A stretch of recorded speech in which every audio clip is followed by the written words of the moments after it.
오늘 우리에게 허락해 주시는 하나님의 말씀은 마태복음 1장 18절부터 25절까지의 말씀입니다. 다 같이 한 목소리로 봉독을 하겠습니다. 예수 그리스도의 나심은 이러하니라. 그의 어머니 마리아가 요셉과 약혼하고 동거하기 전에 성령으로 잉태된 것이 나타났더니 그의 남편 요셉은 의로운 사람이라. 그를 드러내지 아니하고 가만히 끊고자 하여 이 일을 생각할 때에 주의 사자가 현몽하여 이르되 다윗의 자손 요셉아, 내 아내 마리아 데려오기를 무서워하지 말라. 그에게 잉태된 자는 성령으로 된 것이라. 아들을 낳으리니 이름을 예수라 하라. 이는 그가 자기 백성을 그들의 죄에서 구원할 자이심이라 하니라. 이 모든 일이 된 것은 주께서 선지자로 하신 말씀을 이루려 하심이니 이르시되 보라, 처녀가 잉태하여 아들을 낳을 것이요 그 이름을 임마누엘이라 하리라 하셨으니 이를 번역한즉 하나님이 우리와 함께 계시다 합니다. 요셉이 잠에서 깨어 일어나 주의 사자의 분부대로 행하여 그의 아내를 데려왔으나 아들을 낳기까지 동침하지 아니하더니 나음에 이름을 예수라 하니라. 아멘. 지난주부터 이제 우리는 대림절을 지내고 있습니다. 대림절은 예수님의 탄생을 기다리고 기대하는 4주간의 기간을 말합니다. 성탄절 이전에 4주간 4주째 되는 주일부터 대림절이 시작됩니다. 오늘은 이제 대림절 두 번째 주일입니다. 저는 이제 대림절 기간 주일 설교를 성탄절을 포함해서 5번의 시리즈 설교로 계획을 했습니다. 지난주에는 이제 첫 번째로서 누가복음 1장 26절부터 38절의 본문으로 어머니를 향한 탄생 예언이라는 제목으로 말씀을 나누었습니다. 이번 주에는 이제 마태복음 1장 18절부터 25절의 본문으로 아버지를 향한 탄생 예언이라는 제목으로 함께 은혜를 나누려고 합니다. 지난주 내용을 잠시 보자면 천사 가브리엘이 마리아에게 나타났습니다. 그리고 성령으로 잉태될 것이라고 예언했습니다. 천사의 나타남은 태몽이 아니라 계시였습니다. 그러니까 하나님이 감추인 계획을 마리아에게 알려주시는 것이었습니다. 천사는 하나님의 모든 말씀이 완전하게 이루어질 것이라고 강한 확신을 마리아에게 주었습니다. 그 증거로서 나이 많은 친척 엘리사벳이 아기를 가졌다, 임신 사실을 알려주었습니다. 마리아는 천사의 말을 듣고 다 이루어질 것이라고 고백했습니다. 우리 역시 하나님으로부터 예언과 계시의 말씀을 들을 수 있고 들었을 때는 다 이루어질 것이다 라고 고백을 해야 합니다. 오늘날 우리에게 예언과 계시의 말씀이 무엇입니까? 우리에게 주어진 성경입니다.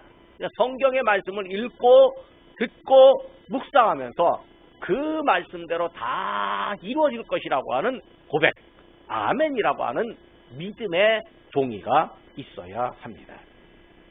오늘 본문으로 들어갑니다. 본문은 예수 그리스도의 나심은 이러하니라 이렇게 말합니다. 여성 마리아가 남성 요셉과 약혼 상태였습니다. 결혼 이전이니까 이제 한방 뜨지 않습니다.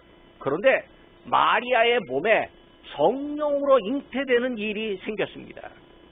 가브리엘 천사가 마리아에게 와서 한 말이 그대로 이루어졌습니다. 마리아가 자기에게 하나님의 말씀대로 이루어질 것이라고 고백을 했는데 그 고백대로 되었습니다. 하나님의 계획은, 하나님의 예고는, 하나님의 목적은, 하나님의 의도는, 하나님의 섭리는 말씀 그대로 이루어집니다. 우리는요, 말씀 그대로 이루어진다는 사실을 믿습니다. 다만 우리가 말씀을 잘 모르기 때문에 어떻게 이루어지는지 또 어떤 모양으로 이루어지는지를 잘 모르고 내 뜻대로 이루어지기를 요구하거나 내 뜻대로 이루어질 때 아멘이라고 그렇게 잘못 고백하는 일들이 생겨날 뿐입니다. 자, 마리아에게 잉태되는 일이 생겼습니다. 문제는 요셉에게 생길 수 있습니다. 약혼녀가 자기도 모르는 아이를 가졌다면 어떤 기분이 들겠습니까? 요즘 세상에서 남녀 간의 사랑이 아무리 자유로운 나라라 하고 아무리 자유로운 세대라 할지라도 약혼 상태에서 약혼녀의 몸에 아기가 생겼다면, 게다가 그 아이가 내 아이가 아니고 누구의 아이인지도 모른다면 어떤 남성이 좋아하겠습니까? 예수님 탄생을 그린 영화를 본 적이 있었습니다. 그 영화에 보니까 요셉의 고민이 이만저만이 아닙니다. 요셉이 혼자서 막 분노하고 자기 집안에 있는 물건을 막 던지기도 합니다. 자기를 다스리지 못하는 것으로 묘사를 하고 있습니다. 사람이라면요, 이런 감정이 당연할 것입니다. 그런데요, 오늘 본문에서는 요셉을 의로운 사람이다 이렇게 설명을 합니다. 약혼녀 마리아에게서 나타난 일을 드러내려고 하지도 않고 가만히 조용히 끊고자 했다라고 기록을 합니다. 사람들이요, 대부분 자기에게 안 좋은 일이 벌어지면요, 그 일을 막 떠벌립니다. 물론 병은 자랑해야 낫는다고 해서 내게 어떤 질병이 찾아오면 사람들에게 이야기하는 게 좋습니다. 그럼 빨리 병원에 가라고 이야기하고 어떤 처방이 좋다고 이야기하고 그러다 보면 어떤 이 치료의 방법을 아는 경우도 있습니다. 근데 그것이 아니라 일반적으로 관계나 혹은 핍박이나 안 좋은 일이 벌어지면요, 그 일을 막 이야기하고 누군가를 원망하며 분노하고 또 다른 사람을 향해서 책임을 전가하는 경우가 많습니다. 사실 이 사건에서 요셉은 잘못이 하나도 없습니다. 그렇기 때문에 충분히 자기를 변호하고 마리아를 향해서 파혼을 선언할 수도 있습니다. 하지만요, 요셉이 마리아의 흠을 막 드러내고 비난하면 나중엔 요셉도 비난을 받을 수 있습니다. 아이고, 오죽 못났으면 약혼녀를 못 지켜서 그 지경까지 이르렀냐라고 비웃음을 들을 수도 있습니다. 사람들이 이렇게 떠드는 경우가 있는데 요셉은 일단 조용하게 처리하겠다 생각하고 있었습니다. 요셉의 이런 일처리 방식은요, 마태복음 2장에 나오는 헤롯 왕과 비교됩니다.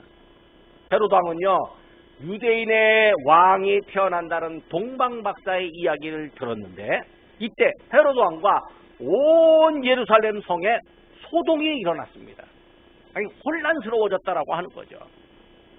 왕가에 왕자가 태어나지 않았는데 뜬금없이 왕이 태어난다는 소리를 들으니 이게 아주 놀라운 일입니다. 헤롯 왕도 놀랐고 또 왕가의 사람도 놀랐고 신하도 놀랐고 또 온 나라 안이 시끌시끌합니다.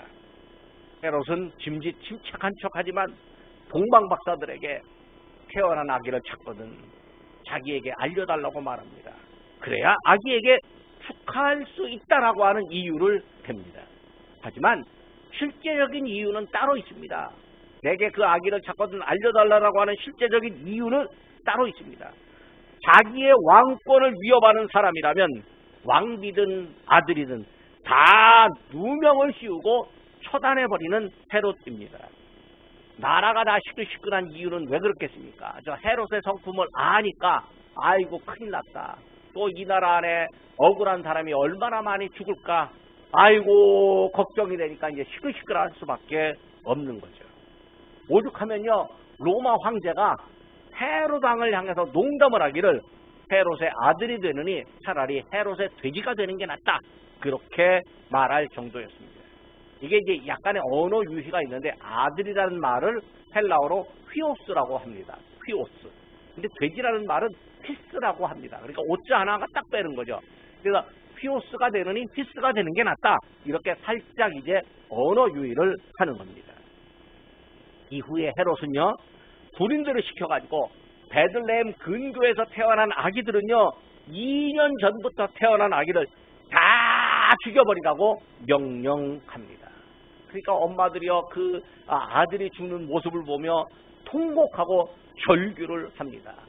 권력을 가진 사람이 권력을 잘못 사용해서 사람을 살리는 일에 쓰는 것이 아니라 사람을 죽이는 일에 썼습니다. 헤롯은요 아주 이렇게 무지막지하기도 하고요 너무 시끄럽고 소동하는 사람이었습니다. 자기에게 조금이라도 불이익이 예상되는 일이 있다면 아주 크게 소란스럽게 일을 처리해버리고 말았습니다.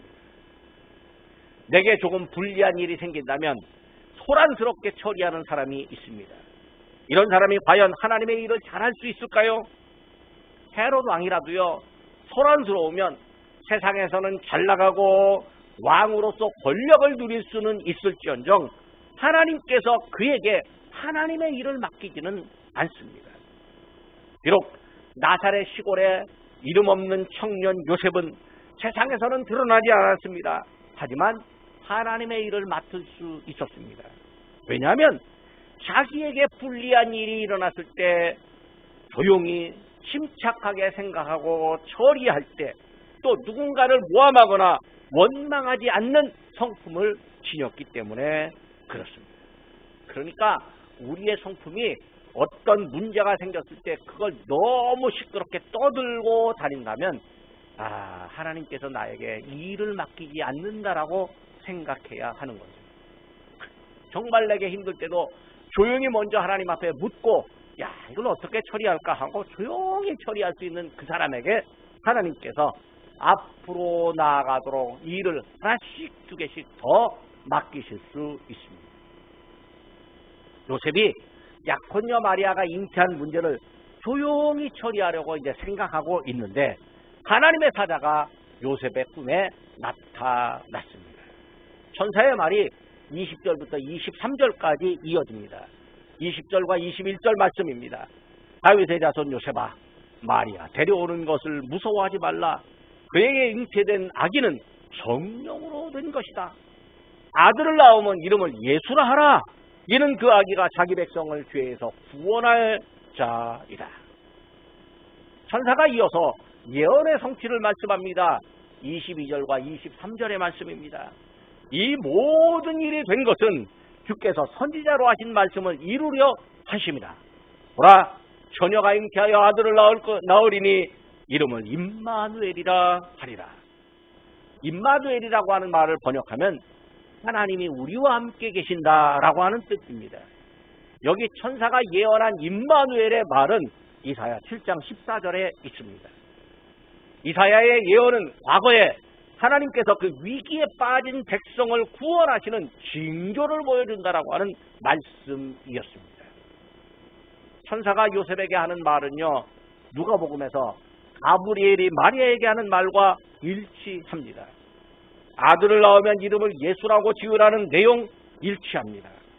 그리고 천사가 마리아에게 하나님이 너와 함께 하신다라고 말씀하셨는데 오늘 마태복음 본문에서 임마누엘이라는 뜻과 일치합니다. 약간의 차이가 있다면 누가복음에서는 하나님이 마리아 개인과 함께 한다라고 했는데 마태복음에서는 하나님이 우리 모두와 함께 한다라고 하는 내용입니다. 하나님이 천사를 시켜서 마리아에게 아들 예수의 탄생을 예고하신 후에 6개월이 지나서 이제는 요셉에게 예수님의 탄생을 예고합니다. 그러니까 엄마에게 먼저 예고하고 아버지에게 또 그 다음에 예언을 합니다. 마리아는 가브리엘을 만나는 생생한 경험을 했는데 요셉은 현실로 착각할 만큼 선명한 꿈을 꾸었습니다. 요셉이여 잠에서 깬 후에 주의 사자가 시키는 대로 했습니다. 즉시 마리아를 데려왔습니다. 그리고 아들을 낳기까지 한 방을 쓰지 않았습니다. 아들을 낳은 후에는 아들 이름을 예수라고 지었습니다. 요셉은 천사가 시키는 말을 단 하나도 놓치지 않고 어기지도 않고 그대로 다 수행을 했습니다. 오늘 마태복음 본문을 보면 특별한 점이 있습니다. 요셉의 성격에 관해서는 이미 이야기를 했습니다. 특별한 점을 찾아보면 첫째로는 이름을 예수라고 지으라는데 그 이름의 뜻을 분명하게 알려주었습니다. 두 번째로는요, 구약의 예언을 제시하고 예언의 성취를 말했습니다. 세 번째는 요셉에게 천사의 말을 수행함으로 아들의 탄생을 위한 환경을 만들어가게 하셨습니다. 자, 이제 첫 번째를 봅니다. 천사가 아들의 이름을 예수라고 지으라고 말했습니다. 그 이름의 뜻을 설명해 줍니다. 누가복음에는 아들의 이름을 예수라고 제시하고 앞으로 어떻게 될 아들이다, 왕이 될 아들이다, 권능을 가진 아들이다, 이렇게 말하는데 오늘 마태복음에는 예수의 이름 뜻을 제시해 줍니다.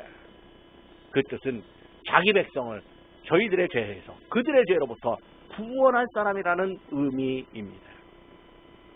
아기가 태어나면요, 어떤 이름 지을까 고민합니다. 요즘은 아예 태명까지 지어서 부릅니다. 과거에 우리나라에서는요, 아호라고 해서 아이 때 부르는 이름이 있었고 어른이 되어서 불리는 본명도 있었습니다. 그 어른의 이름을 함부로 부를 수 없는 환경이니까 호를 불렀습니다. 어지간한 어른들은 다 호를 갖고 있었습니다. 보통 집에서는요, 아이의 이름을 지을 때 어른을 찾아갑니다. 그래서 지어달라고 합니다. 아이고, 요즘에 어떤 사람은 장명소 찾아가는 사람도 있습니다. 기독교인들은요, 목사님을 찾아가서 아이의 이름을 지어달라고 합니다. 대부분은 할머니, 할아버지 또는 부모가 아이의 이름을 짓습니다. 아이의 이름을 지을 때 고민하는 건 부르기 쉽고 또 뜻도 좋아야 하기 때문에 그렇습니다. 과거에는요, 또 아이의 이름이 너무 좋으면 단명한다는 속설이 있었습니다. 그래서 아주 천한 이름을 짓는 경우도 있었습니다. 시골의 할머니들 이름 보면 아이고, 뭐 언년이, 놈이, 뭐 이런 이름도 있었습니다. 그래서 성인이 되면 본인의 이름을 아주 부끄럽게 생각하는 경우가 있었습니다. 요즘에는요, 이름을 바꾸는 거, 이 계명이 쉬워서 계명하는 사람도 많습니다. 계명한다라고 하는 건 그만큼 좋은 이름을 내가 갖고 있으니까 이제 내가 만족하고 내 인생도 잘 될 거라고 하는 막연한 희망이 있기 때문입니다. 이름은요, 사람의 정체성을 의미합니다. 이름은 그의 할 일과 사명을 의미합니다. 하나님이 천사를 시켜서 요셉에게 태어날 아기의 이름을 알려주었습니다. 그 예수라는 이름엔 사명이 담겨 있었습니다. 그 사명이 뭐냐면 죄로부터 구원하는 사명입니다. 예수라는 이름 안에는 하나님의 의도와 계획과 목적이 담겨 있습니다. 인류에게, 우리에게 끼치는 가장 좋은 축복이 담겨 있습니다. 이 이름이야말로 가장 복된 이름입니다. 하나님이 직접 지으시고 인류를 구원하는 하나님의 계획과 목적을 담은 이름이기 때문입니다. 우리는 이 이름, 예수의 이름을 믿습니다. 우리는 예수님의 이름을 의지하여 그 이름으로 일하고 말하고 행동합니다. 우리는 예수님의 이름을 의지해서 마귀와의 싸움, 죄와의 싸움에서 승리합니다. 우리는 예수라고 부르는데 스페인 사람들은 이제 헤수스라고 부릅니다. 스페인 사람들은 실제로 헤수스라는 이름을 가진 사람이 매우 많다고 합니다. 문제는 스페인에서 헤수스라는 이름을 가진 사람들 중에 자기 이름의 뜻을 모르는 사람들이 있다는 거죠. 그 이유는 부모가 이름을 지어줬는데 아들에게 이름의 뜻을 알려주지도 않았고 또 아들도 신앙생활도 하지 않는다는 거죠. 그러니까 이름의 뜻을 들어야 할 기회를 못 가졌기 때문입니다. 좋은 이름을 가졌으면서도 본인의 이름 뜻을 모른다면 얼마나 안타까운 일이겠습니까? 좋은 이름을 가졌지만 그 이름대로 행하지 못하는 경우가 있습니다. 우리는 우리 안에 예수님의 사람, 성도, 기독교인, 크리스천이라고 하는 이름을 가졌습니다. 이 크리스천이라고 하는 이름, 예수님을 따른, 예수님을 그리스도로 믿는 사람들입니다. 그러니까 우리는 새로운 이름을 부여받았으니까 그 이름을 기억하고 그 이름을 새기고 그 이름대로 살아야 하는 사람들로 선택받았습니다. 두 번째로 천사가 구약의 예언을 말하고 예언의 성취를 확인해 주었습니다. 천사는 이제 구약의 예언을 제시합니다. 선지자로 하신 말씀을 하나님께서 다 이루려고 하신다고 요셉에게 말합니다. 당시 사람들은요, 하나님께서 과거에 선지자에게 예언을 했고 그 예언의 말씀은요, 당연히 모두 이루어진다는 믿음을 갖고 있었습니다. 나사렛 청년 요셉도 마찬가지였을 것입니다. 하나님이 천사를 시켜서 요셉에게 예언의 성취를 확인시켜 줍니다. 그리고 예언의 말씀을 정확하게 제시해 줍니다. 천사는 요셉에게 예수라는 이름만 주지 않았습니다. 구약의 예언이 성취되었다라고 하는 이름 임마누엘이라는 이름도 함께 알려주었습니다. 임마누엘의 마지막 글자 L은 하나님을 의미하는 단어입니다. 그래서 임마누엘은 하나님의 이름이기도 합니다. 그리고 태어나는 예수에게 하나님의 이름을 붙여주었습니다. 하나님이 천사를 시켜서 아들에게 직접 당신의 이름을 부여하셨습니다. 서양 사람들은요, 아들이 태어나면 아버지 이름을 붙이는 경우도 있습니다. 그래서 주니어라고 합니다. 아무개 주니어 이렇게 말하면 그 사람 아들이라는 뜻입니다. 아이슬란드 사람들은요, 아들이 태어나면 성을 새로 만들어줍니다. 그게 뭐냐면 자기 이름 뒤에다가 SON 아들이라고 하는 이름을 붙여갖고 만약에 제임스라고 이렇게 자기 이름이 제임스라면 아들의 성을 제임슨 뭐 이렇게 붙여줍니다. 또 자기 이름이 제이콥이라면 아들은 제이콥슨 이렇게 붙여줍니다. 그래서 아이슬란드 축구 선수 이름을 보면요, 항상 뒤에다 쏜 그렇게 합니다. 왜냐하면 새로운 성을 만들어주는 그들의 전통 문화가 있었기 때문입니다. 하나님이 보내시는 아들은 하나님의 아들이지만요, 직접적으로 이름을 붙일 때 하나님의 이름 임마누엘이라고 이름을 붙여버렸습니다. 그러니까 아들에게 아버지 이름을 그대로 주었습니다. 아버지 이름을 주니어라고 붙이지도 않았고 또 아버지 이름에 때로 뭘 붙이지도 않고 아버지의 이름 하나님의 이름을 아들에게 그대로 부여해 주었습니다. 왜 이렇게 했을까요? 하나님의 아들로 오시는 분이 비록 사람의 몸으로 세상에 오시기는 하지만 실제로는 하나님이기 때문입니다. 아들은 아버지 하나님과 동등한 분, 하나님으로서의 존재성을 가진 분입니다. 아들 예수님은 아버지 하나님과 위격은 다르지만 본성은 하나님입니다. 과거의 이사야 시대에 말씀하시고 백성을 보호하신 하나님이 이제는 아들인 예수의 활동 사역을 통해서 백성들과 함께 합니다. 그러니까 예수님이 우리와 함께 계시다, 이건 하나님이 우리와 함께 계신다는 의미가 됩니다. 한국이 사우디아라비아와 축구 경기를 한 적을 제가 중계방송을 본 적이 있었습니다. 그러니까 사우디아라비아 선수들을 소개하는데 앞글자가 대부분 R입니다. R 아무개.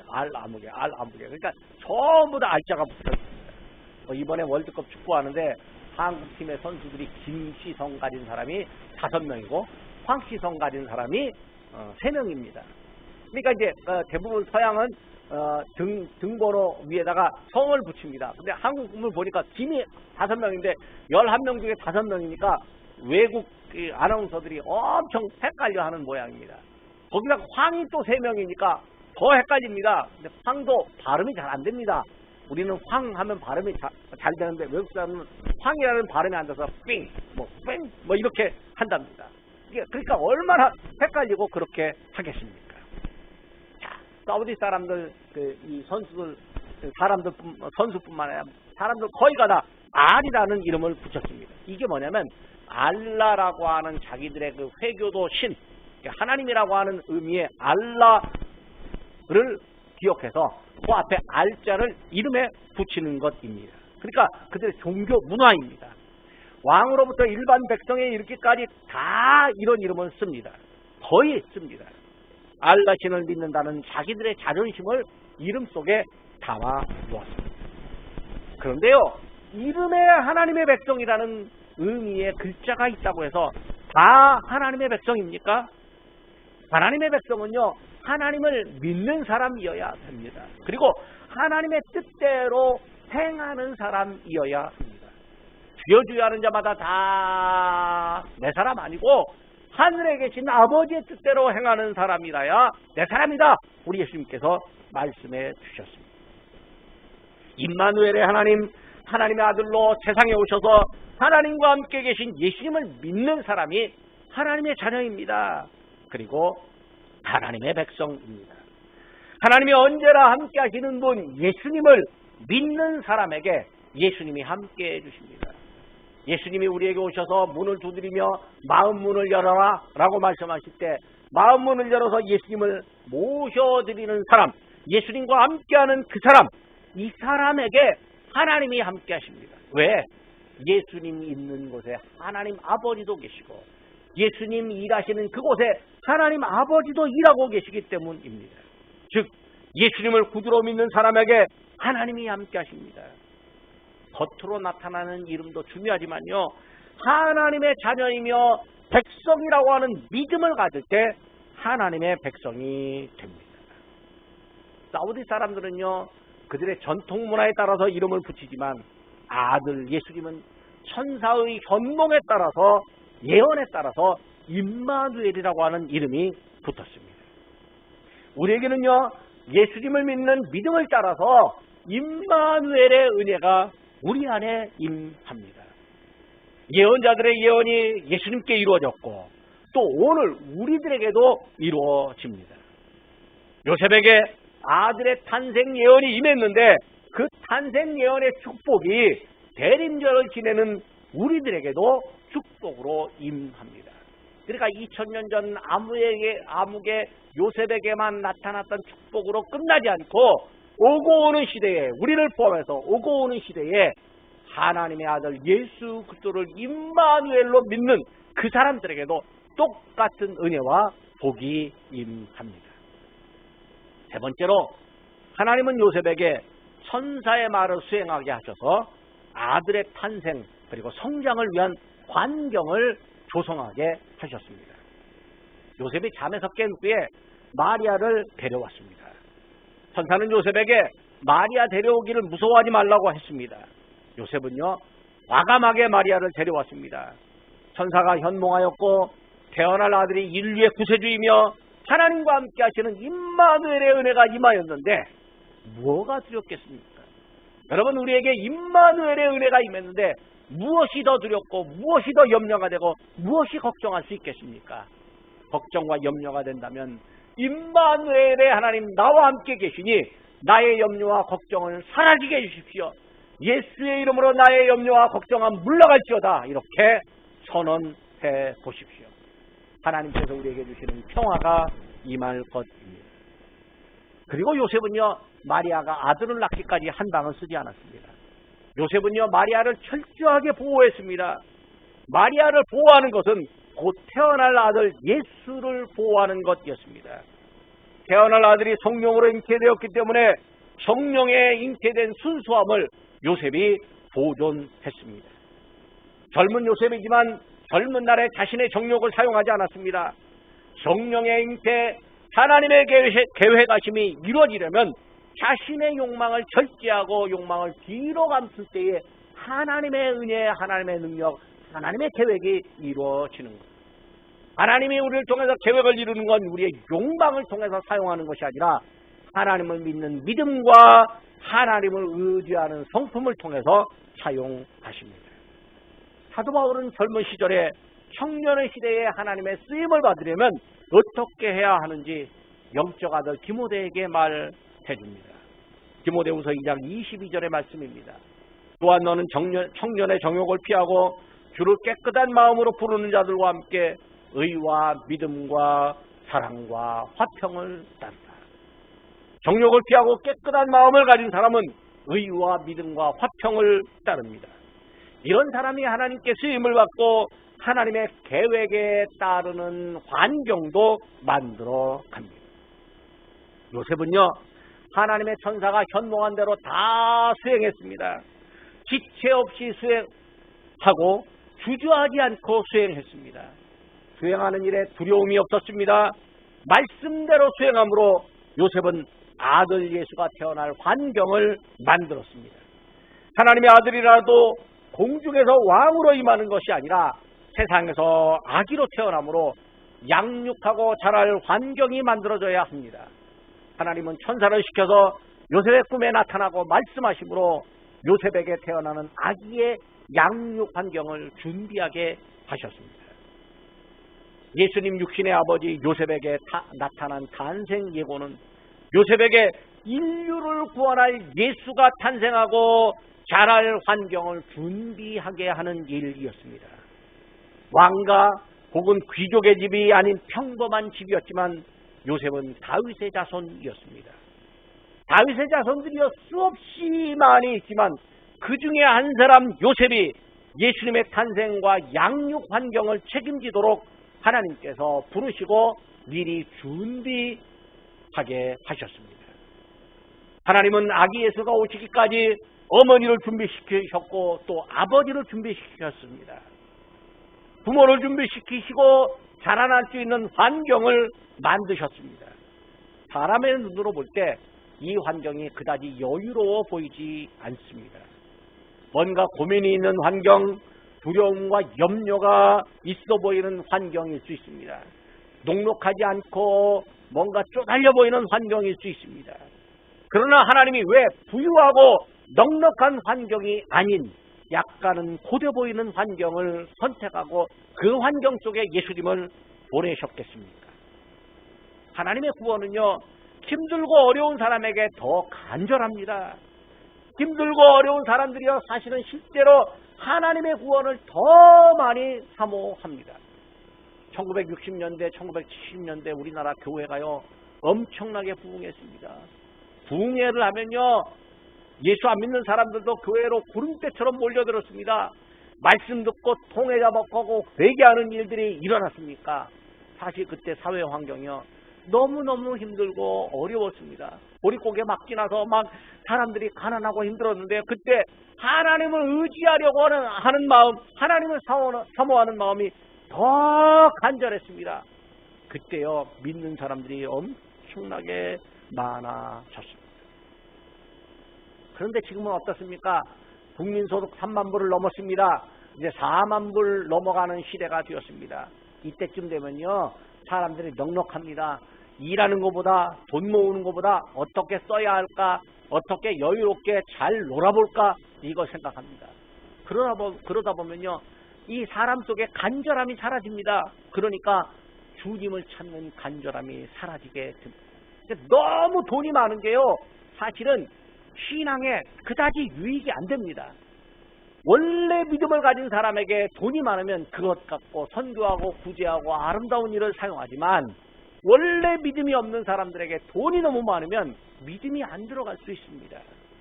그러니까 하나님은요, 오히려 힘들고 어려운 사람을 찾아가서 그로 하여금 구원해놓고 그 다음에 복 주셔서 그 복 주심을 받아 하나님의 일에 사용하도록 우리를 인도해 주십니다. 그러니까 우리가 어떤 복을 받았다, 이건 하나님께서 나에게 은혜 주신 것이요, 나를 사용하시기 위해서 지금도 나에게 복을 허락해 주심입니다. 힘들고 어려운 환경을 경험한 사람들이요, 힘들고 어려운 사람들의 사정을 압니다. 우리 예수님이요, 우리에게 힘들고 어려운 사정 다 알고 계십니다. 그래서 우리가 기도하면 우리가 때로는 입술을 열어 기도하지 못하는 환경까지라도, 그 상황까지라도, 그 우리의 속마음까지라도 우리 주님은 다 알고 계십니다. 우리 예수님이 아주 넉넉하지는 않았지만 또 아주 부족하지도 않은 환경 가운데 있었습니다. 그래서 사람의 마음과 환경을 다 알아주실 수 있습니다. 힘들고 어려운 사람들을 위로해 주시고 천국 복음을 선포하시며 소망을 허락해 주시는 예수님입니다. 이제 말씀의 결론을 맺습니다. 하나님께서 천사를 통해서 요셉에게 꿈에서 말씀해 주셨습니다. 인류의 구세주 예수라는 이름을 짓게 하셨고 예언을 성취하셨습니다. 그리고 아기 예수가 태어날 환경을 조성하셨습니다. 다음 시간에는 세상의 정치를 통해서 하나님께서 어떻게 예수님의 탄생 예언을 이루어 가시는지를 함께 보려고 합니다. 기도하겠습니다. 기도하겠습니다. 세상의 만백성을 구원해 주실 큰 계획을 실천하신 하나님 아버지, 길이요 진리요 생명이신 주님의 몸된 교회를 통해서 영원한 지옥불로 떨어질 심령들에게 구원의 복음을 듣게 하시니 감사드립니다. 지난 한 주간 마리아에게 하신 말씀처럼 주님의 뜻대로 다 이루어지기를 원하였던 믿음을 가져야 하지만 우리도 알지 못할 때 그 믿음이 식고 말았습니다. 하나님의 계획은 모두 이루어지는 믿음을 알면서도 염려하고 고민했습니다. 오늘 다시 요셉에게 현몽하는 말씀으로 하나님의 구원 계획을 확인합니다. 임마누엘의 하나님이 저희와 함께 하심을 말씀 안에서 확인하고 저희가 믿습니다. 천사를 시켜서 요셉에게 현몽하심으로 아기 예수의 탄생을 준비하고 성장의 환경까지 준비하게 하신 하나님 아버지, 저희도 예수님의 탄생을 기다리며 예수님을 더 잘 믿는 환경을 만들어가게 하여 주옵소서. 새롭게 믿는 사람이 예수님 안에서 더 아름다운 믿음으로 성장하는 환경을 갖추는 일에 저희를 사용하시옵소서. 천사의 말을 듣고 두려움 중에서도 지체하지 않고 순종하는 요셉처럼 저희에게도 지체하지 않고 순종하는 믿음으로 주님이 시키시는 일에 주저하지 않고 정확하고 분명하게 순종하도록 저희를 인도하여 주시옵소서. 교회를 통해 원대한 구원 계획을 이어가시는 하나님의 뜻을 저희가 아오니 저희 모두가 교회 안에서 충성함으로 하나님의 구원 계획에 동참하게 하여 주옵소서. 예수님의 이름으로 기도드립니다. 아멘.